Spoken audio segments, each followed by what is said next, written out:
אני שומעת את הדלת של הבית שלי נפרצת, ואני שומעת דיבורים בערבית בתוך הבית שלי. אני מנסה להחזיק את דלת הממ"ד, שהם לא יצליחו לפתוח, אבל כמובן ש6 מחבלים שהיו בתוך הבית שלי הצליחו לפתוח את הדלת, והם נכנסים, ואני אומרת להם, יש לי פה 2 ילדים. הדבר הראשון שאני אומרת להם, בעברית?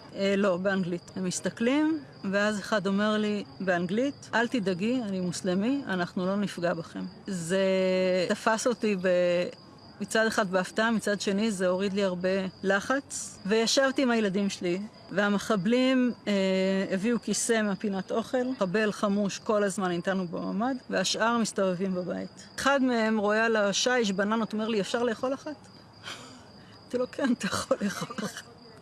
בסוף השעתיים האלה, אחד מהם סוגר לי את זה.